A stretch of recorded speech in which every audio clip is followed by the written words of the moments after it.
Talking to oneself is a habit everyone indulges in. We could no more stop talking to ourselves than we could stop eating and drinking. All that we can do is control the nature and the direction of our inner conversations. Most of us are totally unaware of the fact that our inner conversations are the causes of the circumstances of our life. We are told that as a man thinketh in his heart, so is he.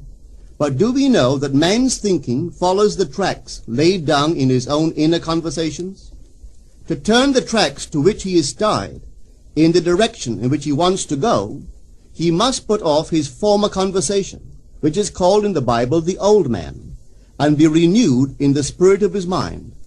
Speech is the image of mind. Therefore, to change his mind, he must first change his speech. By speech is meant those mental conversations we carry on with ourselves. The world is a magic circle of infinite possible mental transformations, for there are an infinite number of possible mental conversations. When man discovers the creative power of inner talking, he will realize his function and his mission in life. Then he can act to a purpose. Without such knowledge, he acts unconsciously. Everything is a manifestation of the mental conversations which go on in us without our being aware of them. But as civilized beings, we must become aware of them and act with a purpose. A man's mental conversations attracts his life. As long as there is no change in his inner talking, the personal history of the man remains the same. To attempt to change the world before we change our inner talking is the struggle against the very nature of things. Man can go round and round in the same circle of disappointments and misfortunes, not seeing them as caused by his own negative inner talking, but as caused by others. This may seem far-fetched, but it is a matter which lends itself to research and experiment. The formula the chemist illustrates is not more certainly provable than the formula of this science by which words are clothed in objective reality. One day a girl told me of her difficulties in working with her employer. She was convinced that he unjustly criticized and rejected her very best efforts. Upon hearing her story, I explained that if she thought him unfair, it was a sure sign that she herself was in need of a new conversation piece. There was no doubt but that she was mentally arguing with her employer, for others only echo that which we whisper to them in secret. She confessed that she argued with him mentally all day long. When she realized what she had been doing, she agreed to change her inner conversations with her employer. She imagined that he had congratulated her on her fine work, and that she, in turn, had thanked him for his praise and kindness. To her great delight, she soon discovered that her own attitude was the cause of all that befell her. The behavior of her employer reversed itself. It echoed, as it had always done, her mental conversations with him. I rarely see a person alone without wondering to what conversation piece is he tied. On what mysterious track is he walking? We must begin to take life consciously, for the solution of all problems lies just in this. The second man, the Lord from heaven in all of us, is trying to become self-conscious in the body, that he may be about his Father's business. What are his labors? To imitate his Father, to become master of the Word, master of his inner talking, that he may mold this world of ours into a likeness with the kingdom of love. The prophet said, "Be ye imitators of God as dear children." How would I imitate God? Well, we are told that God calls things that are not seen as though they were seen, and the unseen become seen. This is the way the girl called forth praise and kindness from her employer. She carried on an imaginary conversation with her employer from the premise that he had praised her work, and he did. Our inner conversations represent in various ways the world we live in. Our individual worlds are self-revelations of our own inner speech. We are told that every idle word that men shall speak, they shall give account thereof. For by their words they shall be justified, and by their words they shall be condemned. We abandon ourselves to negative inner talking, yet expect to retain command of life. Our present mental conversations do not recede into the past as man believes. They advance into the future to confront us as wasted or invested words. My word, said the prophet, shall not return unto me void, but it shall accomplish that which I please, and it shall prosper in all the things whereto I sent it. How would I send my word to help a friend? I would imagine that I am hearing his voice, that he is physically present, that my hand is on him. I would then congratulate him on his good fortune, tell him that I have never seen him look better. I would listen as though I heard him. I would imagine that he is telling me he has never felt better, he has never been happier. And I would know that in this loving, knowing communion with another, a communion populous with loving thoughts and feelings, that my word was sent, and it shall not return unto me void, but it shall prosper in the thing whereto I sent it. Now is the accepted time. Now is the day of salvation. It is only what is done now that counts, even though its effects may not be visible until tomorrow. We call not aloud, but by an inner effort of intense attention. To listen attentively, as though you heard, is to create. The events and relationships of life are your word made visible. Most of us rob others of their willingness and their ability to be kind and generous by our fixed attitudes towards them. Our attitudes unfold within us in the form of mental conversations. Inner talking from premises of fulfilled desire is the way to consciously create circumstances. Our inner conversations are perpetually outpictured all around us in happenings. Therefore, what we desire to see and hear without, we must see and hear within, for the whole manifested world goes to show us what use we have made of the word. If you practice this art of controlled inner speaking, you too will know what a thrill it is to be able to say, and now I have told you before it come to pass, that when it is come to pass, ye might believe. You will be able to consciously use your imagination to transform and channel the immense creative energies of your inner speech from the mental, emotional level to the physical level. And I do not know what limits, if any, there are to such a process. What is your aim? Does your inner talking match it? It must, you know. If you would realize your aim, for as the prophet asked, can two walk together except they be agreed? And of course the answer is no, they cannot. The two who must agree are your inner conversation and the state desired. That is, what you desire to see and hear without, you must see and hear within. Every stage of man's progress is made by the conscious exercise of his imagination, matching his inner speech to his fulfilled desire. As we control our inner talking, matching it to our fulfilled desires, we can lay aside all other processes. Then we simply act by clear imagination and intention. We imagine the wish fulfilled and carry on mental conversations from that premise. The right inner speech is the speech that would be yours were you to realize your ideal. In other words, it is the speech of fulfilled desire.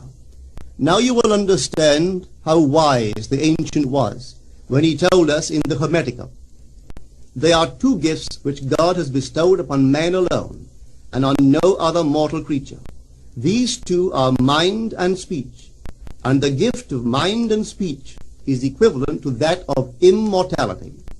If a man uses these two gifts rightly, he will differ in nothing from the immortals. And when he quits his body, mind and speech will be his guides, and by them he will be brought into the troop of the gods and the souls that have attained to bliss. With the gift of mind and speech, you create the conditions and circumstances of life. In the beginning was the Word, and the Word was with God, and the Word was God. The Word, said Hermes, is Son, and mind is Father of the Word. They are not separate one from the other, for life is the union of word and mind. You and your inner talking or word are one. If your mind is one with your inner conversation, then to be transformed in mind is to be transformed in conversation. It was a flash of the deepest insight that taught Paul to write, "Put off the former conversation, the old man, which is corrupt, and be renewed in the spirit of your mind. Put on the new man." Put on the new man and be renewed in the spirit of your mind is to change your inner conversation, for speech and mind are one. A change of speech is a change of mind. The prophet Samuel said, "The Lord spake by me, and his word was in my tongue." If the Lord's word was in the prophet's tongue, then the Lord's mouth that uttered the word must be the prophet's mind. For inner conversations originate in the mind and produce little tiny speech movements in the tongue. The prophet is telling us that the mouth of God is the mind of man, that our inner conversations are the word of God, creating life about us as we create it within ourselves. In the Bible you are told that the word is very near to you, in your mouth and in your heart, that you may do it. See, I have set before you this day life and good, death and evil, blessings and cursings. Choose life. The conditions and circumstances of life are not created by some power external to yourself. They are the conditions which result from the exercise of your freedom of choice, your freedom to choose the ideas to which you will respond. Now is the accepted time. This is the day of salvation. Whatsoever things are of good report, think on these things. For your future will be formed by the word of God, which is your present inner talking. You create your future by your inner conversations. The worlds were framed by the word of God, that is, your inner talking. See yonder fields? The sesamum was sesamum, the corn was corn, the silence and the darkness knew. So is a man's fate born. For ends run true to origins. If you would reap success, you must plant success. The idea in your mind which starts the whole process going is the idea which you accept as true. This is a very important point to grasp, for truth depends upon the intensity of imagination, not upon facts. When the girl imagined that her employer was unfair, his behavior confirmed her imagination. When she changed her assumption of him, his behavior reflected the change, proving that an assumption, though false, if persisted in, will harden into fact. The mind always behaves according to the assumption with which it starts. Therefore, to experience success, we must assume that we are successful. We must live wholly on the level of the imagination itself, and it must be consciously and deliberately undertaken. It does not matter if, at the present moment, external facts deny the truth of your assumption. If you persist in your assumption, it will become a fact. Signs follow. They do not precede. To assume a new concept of yourself is to that extent to change your inner talking or word of God, and is therefore putting on the new man. Our inner talking, though unheard by others, is more productive of future conditions than all the audible promises and threats of men. Your ideal is waiting to be incarnated, but unless you yourself offer it human parentage, it is incapable of birth. You must define the person you wish to be, and then assume the feeling of your wish fulfilled, in faith that that assumption will find expression through you. The true test of religion is in its use, but men have made it a thing to defend. It is to you that the words are spoken.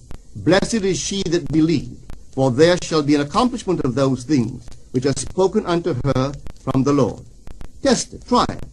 Conceive yourself to be one that you want to be, and remain faithful to that conception. For life here is only a training ground for image making. Try it and see if life will not shape itself on the model of your imagination. Everything in the world bears witness of the use or misuse of man's inner talking.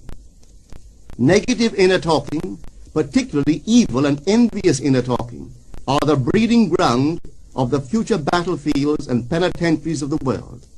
Through habit, man has developed a secret affection for these negative inner conversations. Through them he justifies failure, criticizes his neighbors, gloats over the distress of others, and in general pours out his venom on all. Such misuse of the word perpetuates the violence of the world. The transformation of self requires that we meditate on a given phrase, a phrase which implies that our ideal is realized, and inwardly affirm it over and over and over again until we are inwardly affected by its implication, until we are possessed by it. Hold fast to your noble inner convictions or conversations. Nothing can take them from you but yourself. Nothing can stop them from becoming objective facts. All things are generated out of your imagination by the Word of God, which is your own inner conversation. And every imagination reaps its own words which it has inwardly spoken. The great secret of success is a controlled inner conversation from premises of fulfilled desire. The only price you pay for success is the giving up of your former conversation, which belongs to the old man, the unsuccessful man. The time is ripe for many of us to take conscious charge in creating heaven on earth. To consciously and voluntarily use our imagination to inwardly hear and say only that which is in harmony with our ideal is actively bringing heaven to earth. Every time we exercise our imagination lovingly on behalf of another, we are literally mediating God to that one. Always use your imagination masterfully, as a participant, not an onlooker. In using your imagination to transform energy from the mental, emotional level to the physical level, extend your senses. Look and imagine that you are seeing what you want to see, that you are hearing what you want to hear, and touching what you want to touch. Become intensely aware of doing so. Give your imaginary state all the tones and feeling of reality. Keep on doing so until you arouse within yourself the mood of accomplishment and the feeling of relief. This is the active, voluntary use of the imagination, as distinguished from the passive, involuntary acceptance of appearances. It is by this active, voluntary use of the imagination that the second man, the Lord from heaven, is awakened in man. Men call imagination a plaything, the dream faculty, but actually it is the very gateway of reality. Imagination is the way to the state desired. It is the truth of the state desired, and the life of that state desired. Could you realize this fully, then would you know that what you do in your imagination is the only important thing. Within the circle of our imagination, the whole drama of life is being enacted over and over again. Through the bold and active use of the imagination, we can stretch out our hand and touch a friend 10,000 miles away and bring health and wealth to the parched lips of his being. It is the way to everything in the world. How else could we function beyond our fleshly limitations? But imagination demands of us a fuller living of our dreams in the present. Through the portals of the present, the whole of time must pass. Imagine elsewhere as here, and then as now. Try it and see. You can always tell if you have succeeded in making the future dream a present fact by observing your inner talking. If you are inwardly saying what you would audibly say, were you physically present and physically moving about in that place, then you have succeeded. And you could prophesy from these inner conversations and from the moods which they awaken within you what your future will be. For one power alone makes a prophet, imagination, the divine vision. All that we meet is our word made visible, and what we do not now comprehend is related by affinity to the unrecognized forces of our own inner conversations and the moods which they arouse within us. If we do not like what is happening to us, it is a sure sign that we are in need of a change of mental diet. For man, we are told, lives not by bread alone, but by every word that proceeds from the mouth of God. And having discovered the mouth of God to be the mind of man, a mind which lives on words or inner talking, we should feed into our minds only loving, noble thoughts. For with words or inner talking, we build our world. Let love's lordly hand raise your hunger and thirst to all that is noble and of good report, and let your mind starve